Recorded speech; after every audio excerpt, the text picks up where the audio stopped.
네, 지난주 금요일 뉴욕 증시가 또다시 사상 최고치를 갈아치웠습니다. 이 미중 무역 분쟁이 협상이 잘 이루어져 가고 있다는 발언 속에 이 다우 지수가 28,000선을 돌파를 하면서 역사를 새롭게 썼는데 오늘 우리 시장 이번 주 전망 어떻게 흘러갈지 청성초놈 신창환 전문가 만나 뵙겠습니다. 안녕하세요, 전문가님. 네, 안녕하십니까, 인연부님. 안녕하십니까, 시청자 여러분. 내보고 싶어 듣기 살았으니까 청성초놈 신창환입니다. 네, 이번 주 증시 어떻게 흘러갈지 굉장히 궁금합니다. 요즘 전망이 꽤나 잘 들어맞고 있는데 이번 주 좀 알려주세요. 예, 지난주에 여러분들 많은 분들에게 돈 좀 벌었다 이런 전화를 받아서 너무 기분 좋았습니다. 저희들이 보통 시황할 때 절대 하지 말아야 될 게 이제 면자를 쓰면 안 되고요. 두 번째는 뭐를 보고 후회하자, 이게 안 되거든요. 우리가 이제 돈을 왜 주식 투자를 하면서 못 버는가를 항상 생각해 보셔야 됩니다. 그게 첫 번째가 면이고요.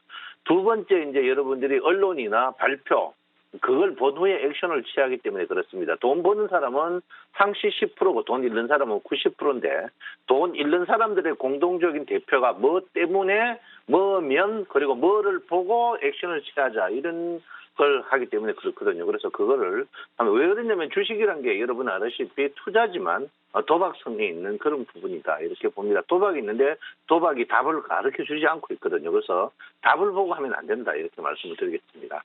자, 외국인들이 지금 상방향 쪽으로 해서 지금 선물 아직까지 이제 옵션은 별로 없는데 선물을 지금 840억 정도 먹고 있습니다. 금융투자가 지금 한 500억 정도, 금융투자하고 외국인에게 이제 굉장히 큰 싸움이다. 이런데 금융투자는 하방 쪽으로 걸어놨어요. 그래서 금융투자에 이제 앞으로 반격을 여러분께서 한번 봐야 된다. 이렇게 볼 수 있습니다. 그래서 외국인의 상승, 금융투자의 하락, 개인들의 어중간한 다리 이런데 일단 외국인들이 지금 840억을 먹고 있는데 이걸 정리할 것인지 아니면 더 끌고 갈 것인지 한번 봐야 된다 이렇게 봅니다. 그래서 이 말은 뭐냐면 국내 많은 분들은 주가를 지금 상승 쪽으로 안 보고 있고 외국인만 상승 쪽으로 보고 있어서 과일을 따먹는다. 이걸 여러분께서 좀 분명히 인지하고 있어야 된다 이렇게 제가 말씀을 드리겠습니다. 그런 부분을 보시고요. 일단 아직까지는 이게 전부가 아닙니다. 그래서 제가 볼 때는 이번 12월 파생 만기에는 폭풍이 물러칠 것 같아요. 그러니까 여러분들 우리 MTN 채널 고정하시는 게 좋지 않을까 저는 생각을 하고 있습니다. 자, 코스피입니다. 이번 주에 코스피의 중심 가격은 2150입니다. 여러분 보다시피 지난주에 제가 모든 증권 방송을 저도 다 봅니다. 다 보는데 여러분 아실 겁니다. 상승한다. 저밖에 없었죠. 상승한다. 특히 목요일 아침에 글로벌 증시가 다 빠졌죠. 그날 또 상승한다. 저밖에 없었습니다. 동의하면 1번.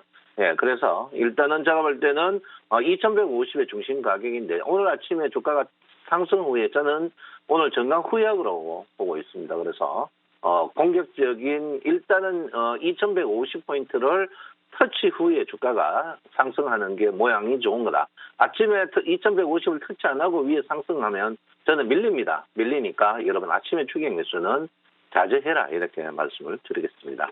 자, 코스닥입니다. 코스닥은 가돌이 장세입니다. 2100 여기 보시면 665포인트인데요. 665포인트. 상방향이냐 하방향이냐 묻는 분들이 있습니다. 저는 상방향 이후에 하방향으로 갈 것 같고요.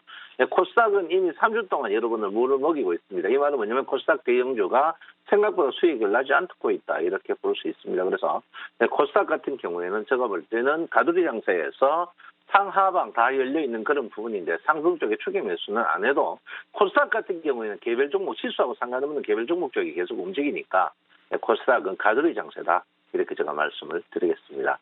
자, 일봉으로 보겠습니다. 일봉을 보면 여러분 보다시피 많은 분들이 여러분 아시죠? 이번에 푹 끌었는 거. 푹 끌었다가 우리 MTN 시청자분들 콜 거신 분들은 엄청 많이 먹었습니다. 사실 그런데 이제 지난주 목요일 날 목요일 월화수목 전부 다 하방 쪽으로 갔습니다. 저만 주구장창 아니다 상승한다 이렇게 이야기했는데요. 근데 여러분 아셔야 될 게 전체적으로 지금 장이 글로벌 증시가 이제 1등 장신 가더라도 제가 변하지 않습니다. 60일 평을 한번 터치해야 된다 해서 한 표를 던집니다. 그러니까 여러분들 공격적인 마인드보다는 방어적인 마인드에서 개별 종목적으로 가셔야 되는 그런 부분이다 이렇게 봅니다. 무슨 주식이든지 60일 평에서 멀리 떨어지면은 절대적으로 이 주식은 연속적으로 가지 못합니다. 글로벌 증시하고 좀 틀려요. 글로벌 증시는 60일 터치하고 올라갔습니다. 그런데 우리는 60일 터치 안 하고 하는데 보통 60일 터치가 여러분들 잘 보시면 뭐 보이는 게 있습니다. 뭐 보이냐면 최저 아무리 오래 가도 60일에 한 번은 60일 이평을 다입니다. 그래서 제가 볼 때는 12월에 60일 이평을 한 번 다이는 그런 장세가 나올 거 아닙니까? 지금은 여러분 대형주보다는 소형주의 포인트에 맞추셔서 하셔야 돼요. 특히 코스피 같은 경우 저거고요. 코스닥 같은 경우 소형주에 맞춰서 매매를 하시면 여러분들이 별 탈이 없지 않을까 이렇게 저는 생각을 하고 있습니다. 뭐 첫 번째 여러 가지 이유가 있지만 주가의 상승에 거래가 동반되지 않는 이런 부분이 가장 제가 염려하는 그런 부분이다 이렇게 제가 볼 수 있습니다. 자 코스닥입니다. 코스닥은 어제 오랜만에 이제 기지개로 코스피 따라가는 그런 부분이었습니다. 그런 부분이었는데 코스닥은 저는 이제 대형주 굉장히 반대하는 사람 중에 한 명이거든요.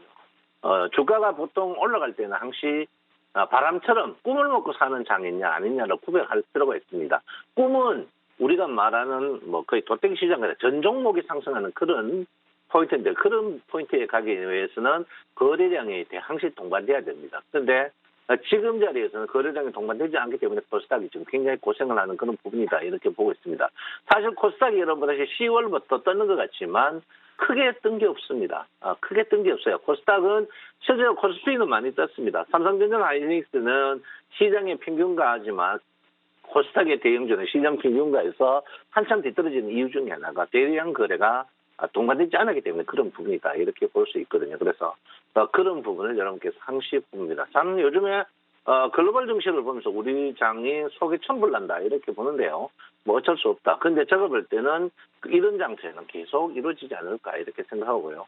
코스피도 그렇고 코스닥도 그렇고 공통적인 의견은 12월에 60일 이평을 터치한다. 이거는 저는 변함이 없다. 제가 분명히 여러분에게 말씀을 드리겠습니다. 제가 여러분들한테 계속 이제 저포장을 이제 계속 이야기를 합니다. 그 저포장을 얘기하는데 계속 지금 이 NG소프트 같은 게 여러분 50만 원짜리입니다.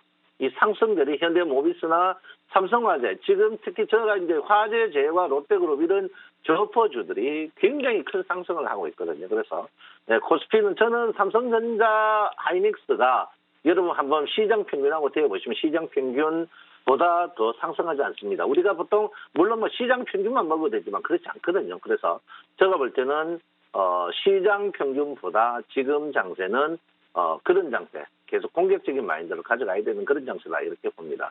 자, 코스닥 보시면 뭐 완전 여러분 할 말을 잊어버립니다.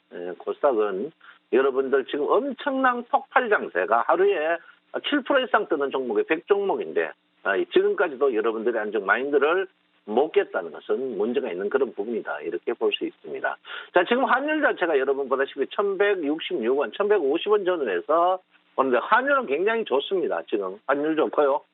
지금 뭐 유가도 그렇고 금값이 우리가 1,200불, 1,300불보다가 지금 한 1,500불 정도 있는데 뭐 우리나라는 금에 큰 영향이 별로 많이 받지 않습니다. 물론 반도체에서 금값인데 저는 그 유가가 이제 우리나라 가장 큰 문제를 야기하고 있거든요. 유가도 안정적이고 환율도 안정적이어서 크게 이 부분은 볼 필요가 없지 않나 이렇게 저는 생각하는데 우리는 최근에 어쨌든 간 중국 증시입니다. 중국 증시의 영향을 워낙 크게 보는데 중국이 홍콩의 영향으로 우리가 홍콩 때문에 왜 소나기를 맞는지 저는 참 이해할 수 없는 그런 부분이다 이렇게 보는데 하여튼 줄을 잘 서야 된다 이렇게 봅니다. 어쨌든 간 여러분 코스피가 지난주 목요일 금요일 여러분 알다시피 글로벌 증시가 상승할 때 우리가 계속 눌림 목조기 때문에 목요일 금요일 폭발 장세 특히 가장 극적인 거는 지난주 목요일이었습니다. 목요일이 마이너스에서 플러스 내는 플러스지만 늦게 폭발 장세 종가의 폭발적인 장세에서 근데 저는 오늘 추격 매수는 반대한다 이렇게 보고요. 물론 신고까지만 추격 매수를 반대하고 저는 코스피 같은 경우에는 한 템포 쉬어가는 그런 부분. 코스닥은 개별 종목적으로 계속 집중 마인드를 가져야 되는 그런 자리다 이렇게 저는 보고 있습니다.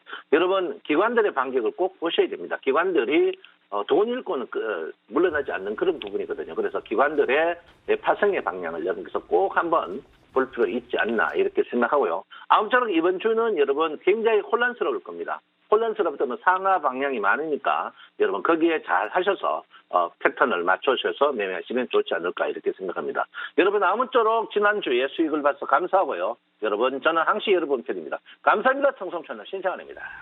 네, 이번 주 방어적인 마인드로 소형주 또 개별주 중심으로 대응을 해라라는 조언을 주셨는데요. 여러분 참고해 보시면 좋을 것 같고요.